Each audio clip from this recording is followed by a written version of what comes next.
오늘도 말씀으로 우리 승리할 수 있기를 축복합니다.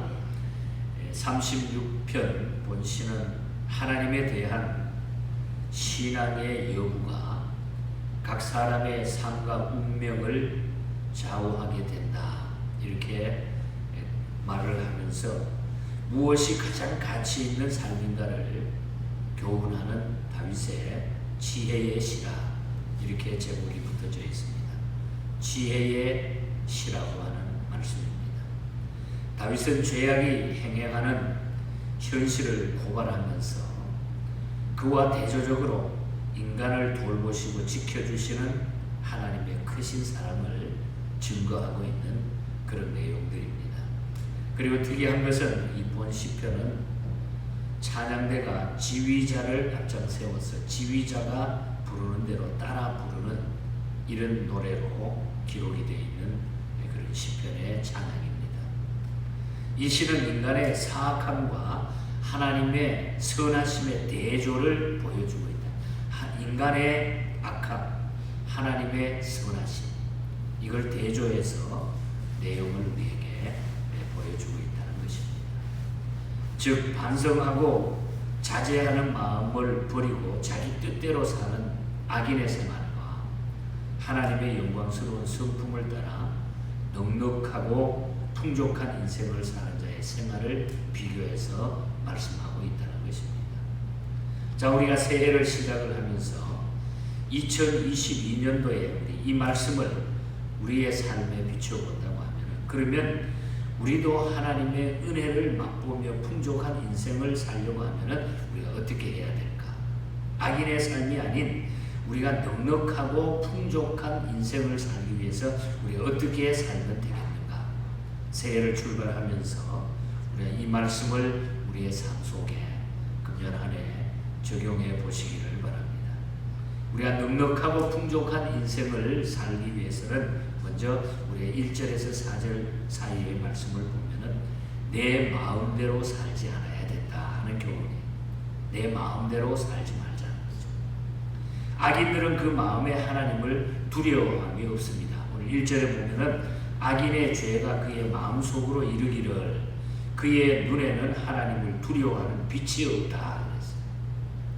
악인들은 그 마음에, 그의 눈에는 하나님을 두려워하는 빛이 없다고 그랬어요. 자기 마음대로 한다는 거죠.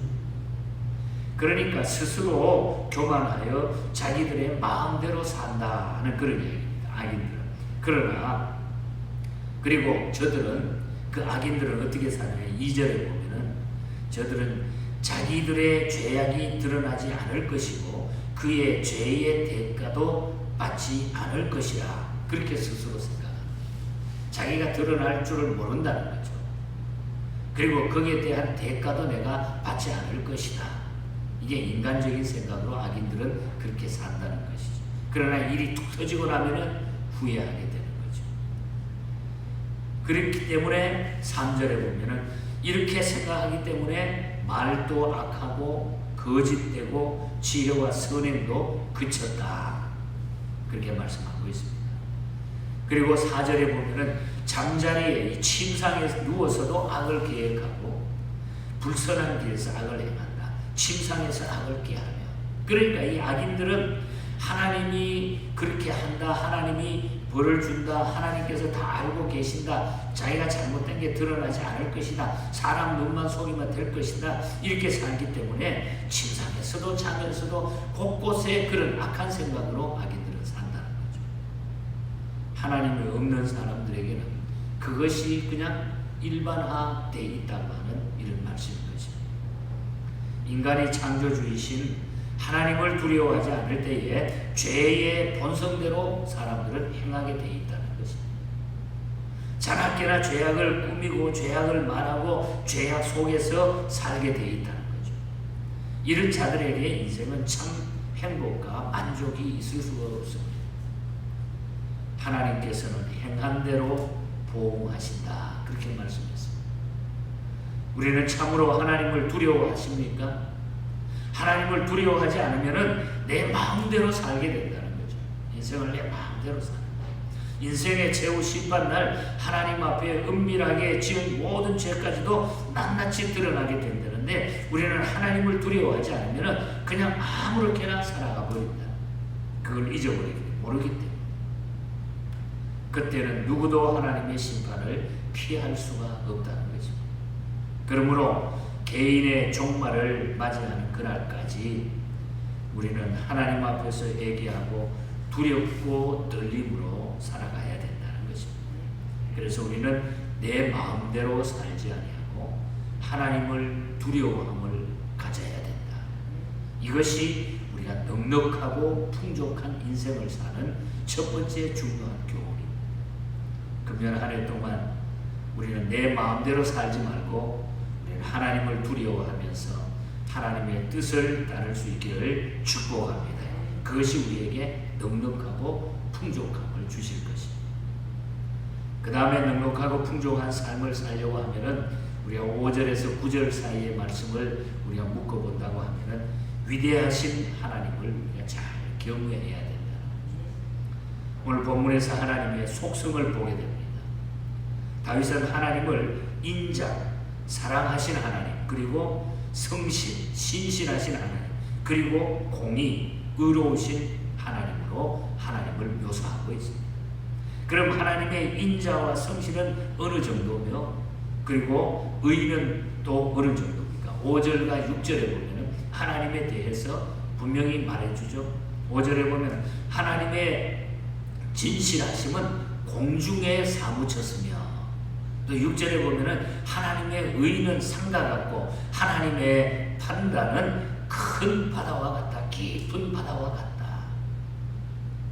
5절과 6절에 하나님의 공의에 대해서 하나님에 대해서 이렇게 표현을 하고 있는 것을 보게 됩니다. 그러니 그 하나님을 우리가 경외하지 않을 수 없다는 겁니다. 이렇게 위대하신 하나님께서 인생들과 짐승들을 보호하시니 얼마나 감사합니까? 하나님의 인자하심, 그 하나님의 사랑하심이 우리에게 큰 은혜가 됩니다. 7절 말씀이 그걸 이야기합니다. 인간은 때때로 죄로 말미암아 하나님을 경외하지 않을 때도 있습니다. 그런데 그럼에도 불구하고 하나님께서는 여전히 우리 인간을 사랑하신다고 이 하나님의 인자하심. 하나님을 경외하는 자는 위대하신 하나님의 성품을 깨닫고 나서 인생관이 완전히 달라지게 되어 있습니다. 이제 하나님의 사랑을 보배같이 귀하게 여기게 되고 하나님께서 주시는 영육의 복을 풍성하게 받는다고 7절과 8절에 보면 그렇게 말씀하고 있죠. 그리고 하나님께서는 9절에 보면 우리의 영혼의 생명의 원천이 되심을 알게 된다. 매일 생명의 양식을 공급받아 살아가게 된다. 그 하나님을 경외하게 됩니다. 그래서 다윗은 언제나 자기가 왕의 위치에 있으면서도 어떤 낮아지는 위치에 있으면서도 죄악 속에 있으면서도 그 하나님을 경외하는 그 마음이 하나님께로 갔기 때문에 다윗은 엄청난 복을 이 땅에서도 넉넉하고 풍족한 인생을 살 수 있었다는 것입니다. 즉 위대하신 하나님을 경외하는 하나님의 백성들은 하나님께서 내려주시는 은총의 풍성함, 즉 다함이 없는 복을 받아 누리게 된다. 주의 날개 그늘 안에도 피하게 해주신다. 7절 하반절.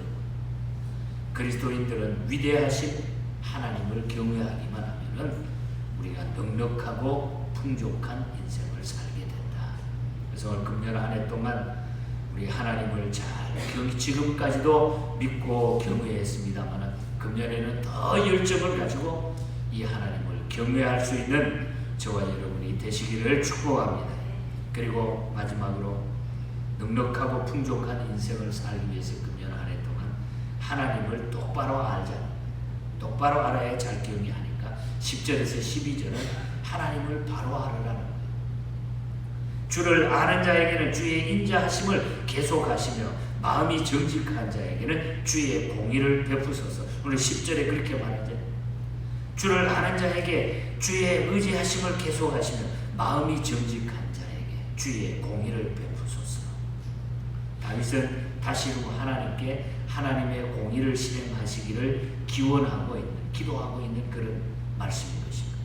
하나님을 바로 아는 자는 인간의 무능함을 알기 때문에 하나님을 계속적으로 의지하게 된다. 하나님께 매달려 살게 된다는 것이죠. 이런 자에게 하나님께서는 어떻게 하신다고요? 10절에 보면은 하나님의 사랑과 의가 계속 그에게 머물게 해주신다. 10절에 악을 행하는 자들이 거기서 넘어졌으니 엎드러지고 다시 일어날 수 없다. 또 10절에 또 12절에 그렇게 말하고 또 11절에는 날마다 악의 세력으로부터 보호해 주신다. 교만한 자의 발이 내게 이르지 못하게 하시며 악인들의 손이 나를 쫓아내지 못하게 한다. 그리고 승리의 삶을 살게 해주신다. 읽어드린 대로 12절에 악을 행하는 자들이 거기서 넘어졌으니 엎드러지고 다시는 일어날 수 없다. 하나님의 사랑과 의가 계속 그 위에 머물게 해주시고 날마다 악의 세력으로부터 보호해 주시고 승리의 삶을 살게 해주신다. 하나님을 바로 알 때 우리는 하나님을 나의 하나님으로 나의 구세주로 그래야 겸손하게 하나님을 계속 의지할 수가 있다고 하는. 그렇지 않다고 하면 말씀을 통해 하나님을 우리가 똑바로 알아야 된다. 하나님을 바로 안다고 하는 것이 우리의 모든 것들을 판단하게 만들고 모든 기준을 만들어 나간다는 거예요. 하나님을 바로 알 때. 하나님을 바로 알 때 우리는 외로움도 근심과 걱정도 우리가 다 이겨나갈 수 있다고 하는 것입니다. 69년 동안 69년을 독신으로 살면서 주님과 함께 산다는 고백으로 하나님 앞에 기도하며 살았던 엘리자 히윗 여사라고 하는 분이 있습니다. 이분은 너무 힘든 그런 생애에 자기 나름대로 어떤 그런 것이 있었는데 그런데 69년을 자기가 혼자 주의 일을 하면서 사는데 주님이 나와 함께했고 내가 주님을 알게 되니까 그 주님이 내 모든 것들이 되어서 자기가 그 모든 것을 세상을 이기고 하나님 앞에 나는 살았고 승리자로 지금도 그 기쁨이 나에게는 넘치고 있습니다. 이 고백의 찬송시가 우리가 아침에 불렀던 506장 찬송입니다. 예수도 알기 원함은 크고도 넓은 은혜와 대속해 주신 사랑을 간절히 알기 원함. 성령이 스승되셔서 진리를 가르치시고 거룩한 뜻을 깨달아 예수를 알게 하소서. 내 평생의 소원, 내 평생의 소원 대속해 주신 사랑을 간절히 알기 원하네. 우리가 예수님을 바로 알아야 돼. 주님의 사랑을 바로 알아야 돼. 여기 계속 보면은 간절히 알기 원하네. 예수를 알게 하소서.